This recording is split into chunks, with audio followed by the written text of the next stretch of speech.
हिंदी साहित्य संपूर्ण घटना चक्र क्विक रिवीजन विद आरती शर्मा। दोस्तों, आपको मेरा चैनल पसंद आए तो इसे लाइक करें, शेयर करें, सब्सक्राइब करें। साथ ही साथ मेरे वीडियोस के अगले नोटिफिकेशंस को पाने के लिए बेल आइकन को प्रेस करें। दोस्तों, आज हम करेंगे घटना चक्र का पाठ 141, तो जिसमें हम देखेंगे छंद विषय के संबंध में अगले प्रश्न। गौर करते हैं दोस्तों, ध्यान दें। प्रश्न है, निम्न में कौन मात्रिक छंद है? निम्न में से कौन सा मात्रिक छंद है? ऑप्शन डी, ये सभी। इसका सही उत्तर है ये सभी, यानी दोहा, चौपाई और रोला। दोहा, चौपाई और रोला, ये तीनों ही मात्रिक छंद हैं। ठीक है, व्याख्या देखते हैं। दोहा, सोठा, चौपाई, रोला, कुंडलियाँ, छप्पे, हरि गीतिका, उल्लाला, गीतिका, बरवई इत्यादि, ये सभी क्या हैं? मात्रिक छंद हैं। ध्यान रखें, मात्रिक छंद। एक बार फिर से सुन लें, मात्रिक छंद कौन कौन से होते हैं, तो गौर करेंगे। दोहा, सोठा, चौपाई, रोला, कुंडलियाँ, छप्पे, हरि गीतिका, उल्लाला, गीतिका, बरवई इत्यादि। ठीक है, टीजीटी परीक्षा 2011 में आया हुआ प्रश्न है ये। तो आपसे पूछा जाए कि मात्रिक छंद कौन कौन से होते हैं, तो आपका प्रश्न गलत नहीं होना चाहिए। ठीक है, अगला प्रश्न है, ध्यान दें। केवल शब्दों पर ध्यान दें। केवल मात्रिक छंद किस विकल्प में है? तो यहाँ पर कुछ प्रश्न में विकल्प दिए गए हैं दोस्तों। पूछा गया है कि केवल मात्रिक छंद किस विकल्प में है, छांटिए। ठीक है, तो हमें ऑप्शन छांटना है। इसका सही उत्तर है ऑप्शन सी, चौपाई, दोहा, रोला। चौपाई, दोहा, रोला क्या है? मात्रिक छंद हैं। ठीक है, अगला प्रश्न है, पंक्ति है यहाँ पर, ध्यान से सुने। या लकुटी अरु कामरिया, या लकुटी अरु कामरिया, पुर राज तिहु, पुर राज तिहु, पुर को तजी डारो, पुर को तजी डारो। इस पंक्ति में कौन सा छंद है? ठीक है, ये पूछा जा रहा है। पंक्ति क्या है? या लकुटी अरु कमरिया, पुर राजू तिहु। ठीक है, या लकुटी यानी कमरधनी, कमरधनी को बोला जा रहा है कि कमर पर कमरधनी, ठीक है, लटकी हुई है। ठीक, तो या लकुटी अरु कामरिया, पुर राज तिहु, पुर को तजी डारो। ठीक है, इसमें छंद पूछा जा रहा है, तो ऑप्शन बी, सवैया छंद है। कौन सा छंद है? सवैया छंद है। व्याख्या देखते हैं दोस्तों प्रश्न की। प्रस्तुत पंक्ति में सवैया छंद है। कौन सा छंद? सवैया छंद है। ठीक है, और ये कैसा छंद है? तो वार्णिक समवृत्त छंद है। वार्णिक समवृत्त छंद है। ठीक है, वार्णिक समवृत्त छंद किसे कहते हैं, इसके बारे में मैंने आपको पिछले वीडियोस में बता दिया है। ठीक है, तो अगर नहीं पता तो आप उन वीडियोस को भी देख लें। ठीक, आगे देखें। इसके एक चरण में 22 से लेकर 26 तक अक्षर होते हैं। किसमें? सवैया छंद में। ठीक है, तो ये क्या है? पहली बात, एक वार्णिक समवृत्त छंद है। दूसरी बात कि इसके एक चरण में 22 से लेकर 26 तक अक्षर होते हैं। ठीक है, और वार्णिक छंदों में हम क्या गिनते हैं? वर्णों को। ठीक है, ये बात ध्यान रखें। अगला प्रश्न है, ध्यान देंगे दोस्तों। यहाँ पर पंक्ति है, ठीक है, पढ़ते हैं। नेहि महा ब्रज भाषा प्रवीण, नेहि महा ब्रज भाषा प्रवीण, और सुंदरतानी के भेद को जाने, और सुंदरतानी के भेद को जाने। भाषा प्रवीण सुछंद सदा रहे, भाषा प्रवीण सुछंद सदा रहे, सो घनजी के कवित बखाने, सो घनजी के कवित बखाने। तो कवि प्रशस्ति में लिखा गया उक्त सवैया किसका है? पहली बात जो हम पढ़ रहे हैं वो क्या है? एक सवैया है। ठीक है, और ये क्या है, एक कवि हैं जिनकी प्रशस्ति यानी प्रशंसा में लिखा गया छंद है ये। ठीक है, तो नाम भी दिया हुआ है घन जी, घनानंद के लिए है ये। ठीक, तो ये पंक्तियां घनानंद की प्रशंसा के संबंध में है। ठीक, इसका सही उत्तर क्या है, तो हमें प्रश्न फिर से देख लेना चाहिए। कवि प्रशस्ति में लिखा गया उक्त सवैया किसका है? ठीक, तो ऑप्शन ए ब्रजनाथ का। ब्रजनाथ जी ने कवि घनानंद की प्रशस्ति में इस सवैये की रचना की है। ठीक है, नेही महाब्रजभाषा प्रवीण और सुंदर तानी के भेद को जाने, भाषा प्रवीण सुछंद सदा रहे, सो घंजी के कवित्त बखाने। ठीक है, तो ये पंक्तियां हैं, बेहद सुंदर पंक्तियां हैं। देखते हैं प्रश्न की व्याख्या, गौर करें। घनानंद और उनकी रचना की प्रशस्ति में ब्रजनाथ ने बखान करते हुए लिखा है। क्या लिखा है? तो मैंने अभी क्या बताया था कि किसकी प्रशस्ति में लिखा है ब्रजनाथ ने? घनानंद की प्रशस्ति में। क्या लिखा है? नेही महाब्रजभाषा प्रवीण और सुंदर तानी के भेद को जाने, जोग वियोग की रीति में कोवी भवना भेद स्वरूप को ठाने, चाह के रंग में भीज्यो हियो मीन्स हृदय, चाह के रंग में भीज्यो हियो, बिछुरे मिले प्रीतम शांतिनी माने, बिछुरे मिले प्रीतम शांतिन माने, शांतिन है ये। ठीक, भाषा प्रवीण सुछंद सदा रहे, सो घंजी के कवित्त बखाने। ठीक है, तो ये पंक्तियां हैं घनानंद जी की प्रशस्ति में लिखी हुई पंक्तियां। ठीक है, अगली पंक्ति है, गौर करेंगे दोस्तों। मात्रिक विषम संयुक्त छंद कौन सा है? प्रश्न क्या है? मात्रिक विषम संयुक्त छंद। तो 4 शब्द हैं इसमें, वैसे तो 5 हैं लेकिन मुख्य रूप से 4 हैं। तो मात्रिक जिसका संबंध मात्राओं से हो, विषम यानी कि 1, 3, 5 इस तरह से जो संख्या होती है तो उसे हम विषम कहते हैं, यानी कि जो ऑपोजिट है, एक दूसरे के बिल्कुल विरोध में है, विपरीत है। ठीक है, जो 2 से विभाजित नहीं होती। ठीक, आगे देखें।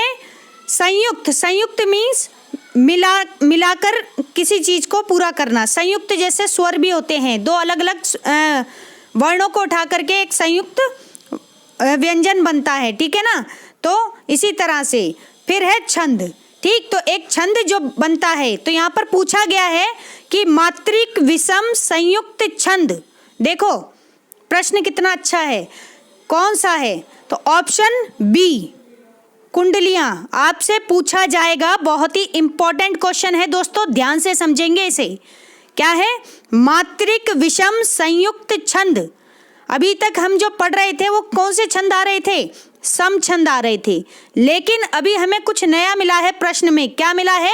विषम शब्द भी जोड़ दिया गया है। ठीक है, तो मात्रिक विषम संयुक्त छंद कौन सा होता है? कुंडलियां। ठीक है, कुंडलियां छंद मात्रिक विषम संयुक्त छंद होता है। ठीक है, व्याख्या देखते हैं दोस्तों, तब और ज्यादा चीजें क्लियर हो जाएंगी। गौर करेंगे दोस्तों, व्याख्या पर ध्यान दें। कुंडलियां मात्रिक विषम छंद है। ठीक है, ये बात मैं अभी आपको बता चुकी हूं, फिर से समझ लें इस बात को। आगे पंक्तियों में इसमें 6 चरण होते हैं। कितने? 6 चरण होते हैं। ठीक है, ध्यान से देखते जाएं, कितने? 6 चरण। ठीक, दोहा और रोला छंदों को मिलाने से यह छंद बनता है। अभी हमने जब हमारी वीडियो शुरू हुई थी तो पढ़ा था कि मात्रिक छंद कौन से होते हैं। तो मात्रिक छंदों में दोहा और रोला छंद भी आते हैं, और जब हम दोहा और रोला छंदों को मिला देते हैं तब जाकर हमारे सामने एक छंद बन के आता है जिसका नाम है क्या? कुंडलियां। ठीक है, तो कुंडलियां कैसे बनता है? दोहा और रोला छंदों को मिलाने से, इसीलिए इसे संयुक्त भी कहा गया है। ठीक है, अब बात समझ आई वो संयुक्त शब्द किस लिए था प्रश्न में? तो संयुक्त। ठीक है, मात्रिक विषम संयुक्त। ठीक, अब देखें आगे। इस छंद के प्रथम चरण में यानी कि पहले चरण की रचना किसमें? दोहे के प्रथम और द्वितीय चरण को मिलाकर होती है। ठीक है, तो पहली बात तो आप ये समझे कि इसमें कुल कितने चरण होते हैं? 6 चरण, जिसमें से इनका जो पहला चरण होगा, टोटल कितने होंगे चरण? 6। ठीक है ना, चरण मैंने बताया था किसे कहते हैं। तो उनमें पहला चरण जो होगा वो दोहे के पहले और दूसरे चरण को मिलाकर बनेगा। ठीक है, फिर दोहे के तीसरे और चौथे चरण को मिलाने से क्या बनेगा? इसका दूसरा चरण बनेगा। यानी कि कुंडलियां छंद में जो पहला चरण होता है वो दोहे के पहले और दूसरे चरण को मिलाकर बनता है, पहली बात। और कुंडलियां छंद में जो दूसरा चरण होता है वो दोहे की तीसरे और चौथे चरण को मिलाकर के बनता है। कौन सा चरण? दूसरा चरण। तो हमारे पहले कुंडलियां छंद का पहला चरण और जो दूसरा चरण है वो किससे बनेगा? दोहे से बनेगा। ठीक है, ये बात आप समझ लें। अब देखते हैं आगे, गौर करें पंक्तियों पर। अंत में रोले के चरण, अंत में जो रोला छंद जो है, रोला छंद के चरण क्रमशः है इसके तृतीय, चतुर्थ, पंचम और षष्ठम। यानी कि जो बाकी के कुंडलियां छंद के जो बाकी के 4 चरण हैं, कौन कौन से? तीसरा, चौथा, पांचवा और छठा। ठीक है, ये 4 चरण जो बचे रहे वो किससे बनेंगे? रोला छंद से। ठीक है, रोला से मिलकर बनेंगे। तो इस तरह से हमने देखा कि दोहा और रोला छंद को मिलाकर हमारा कुंडलियां छंद बनता है। ठीक है, ये बात स्पष्ट होनी चाहिए आपको। आगे देखते हैं, दोहे के चौथे चरण रोले के पहले चरण में दोहराया जाता है, और जो दोहा है उसका जो चौथा चरण है वो किस में दोहराया जाता है? तो दोस्तों, रोला जो होता है उसके पहले चरण में उसे दोहराया जाता है। ठीक है, और दोहे के प्रारंभ का शब्द जो होता है, जब दोहा शुरू होता है तो उसका जो प्रारंभ का शब्द होता है वो रोला के अंत में आता है। किसके अंत में आता है? रोला छंद के अंत में आता है। ठीक है, अंत में क्यों? क्योंकि खत्म किससे हो रहा है? दोहे से। शुरुआत किससे हो रही है? रोले से। ठीक है, तो इसको ऐसे समझें, 2 पंक्तियां दोहे की, फिर तीसरी पंक्ति से शुरुआत होगी रोले छंद की। तो इस तरह से जो दोहा होगा उसका प्रारंभ शब्द क्या बन जाएगा? रोले का अंतिम शब्द बन जाएगा। ठीक है, तो ये बात स्पष्ट रूप से समझ लें। इम्पॉर्टेंट इसमें ये बात है कि कुंडलियां कैसा छंद है, तो कुंडलियां मात्रिक विषम छंद है। ठीक है, चरण पूछे जाएं तो इसके 6 चरण होते हैं। किससे मिलकर बनते हैं ये पूछा जाए तो बताएंगे दोहा और रोला से मिलकर बनते हैं। ठीक है, 2 चरण दोहे के होते हैं और 4 चरण किसके होते हैं? रोला के। ठीक, इतनी बात आप समझ लें। अगला प्रश्न है, गौर करें, इनमें से किस छंद में पहले व अंतिम शब्द में समान होता है? इनमें से किस छंद में पहला और अंतिम शब्द जो होता है वो समान होता है? तो ऑप्शन इसका बी सही है। ऑप्शन बी, कुंडली छंद। कुंडली छंद में पहला और अंतिम शब्द क्या होता है? समान होता है। ठीक है, दिल्ली केंद्रीय विद्यालय पीजीटी परीक्षा 2015 में पूछा गया प्रश्न है। ठीक, देखते हैं प्रश्न की व्याख्या। गौर करेंगे दोस्तों, कुंडलियां विषम मात्रिक संयुक्त छंद है, हम पढ़ चुके हैं। दोहा और रोला छंदों को मिलाकर यह छंद बनता है। इसमें 6 चरण होते हैं। इस छंद में पहले 2 पंक्तियां दोहों की होती हैं और आखिरी 4 पंक्तियां रोले की होती हैं, रोला छंद की। ठीक है, दोहे का अंतिम चरण अर्थात चौथा चरण रोले के पहले चरण में दोहराया जाता है। ठीक है, ये बात हम पढ़ चुके हैं। आगे देखते हैं, दोहे के प्रारंभ का शब्द रोले के अंत में आता है। रोले मीन्स रोला छंद। ठीक है, और प्रत्येक पंक्ति में ध्यान देंगे, कुंडलियां छंद की प्रत्येक पंक्ति में 24 मात्राएं होती हैं। कितनी मात्राएं होती हैं? 24-24 मात्राएं होती हैं। ठीक है, बात स्पष्ट है। चलते हैं अगले प्रश्न पर। अगला प्रश्न है दोस्तों, सरसी छंद में क्या होता है? सरसी छंद में क्या क्या होता है, तो ये पूछा जा रहा है। ठीक है, तो ऑप्शन डी इसका सही उत्तर है। पहली बात, ऑप्शन डी इसका सही उत्तर है। देखते हैं क्या है ऑप्शन डी। तो गौर करें, सरसी छंद में कितनी मात्राएं होती हैं? 27 मात्राएं होती हैं। ठीक है, और 16 और 11 पर, 16वीं मात्रा और 11वीं मात्रा पर यति लगती है, यानी कि हम ठहरते हैं। और अंत में क्या होता है? गुरु और लघु होता है, गुरु और लघु। ठीक है, लघु ऐसे। ठीक, तो मात्राएं कितनी? 27। यति कहाँ लगेगी? 16वीं और 11वीं मात्रा पर। और अंत में क्या हो जाएगा चरण के? तो गुरु और लघु हो जाएगा। किस छंद में? तो दोस्तों सरसी छंद में। ठीक है, ध्यान रखें। देखते हैं प्रश्न की व्याख्या। गौर करेंगे दोस्तों, सरसी छंद के प्रत्येक चरण में 27 मात्राएं होती हैं। कितनी मात्राएं होती हैं? 27 मात्राएं होती हैं हर चरण में। ठीक है, किस छंद में? सरसी छंद। मुझे लगता है कि ये नाम आप या तो पहली बार भी सुन रहे होंगे। ठीक है, और अगर पढ़ा है तो ये आपके लिए बहुत अच्छी बात है, आपकी रिवीजन हो जाएगी। तो देखते हैं आगे। 16वीं और 11वीं मात्रा पर क्या लगेगी? यति। ठीक है, और छंद के अंत में क्या होगा? पहली बात, जो छंद का अंत होगा वो कैसा होगा? समचरणांत, यानी कि सम होगा।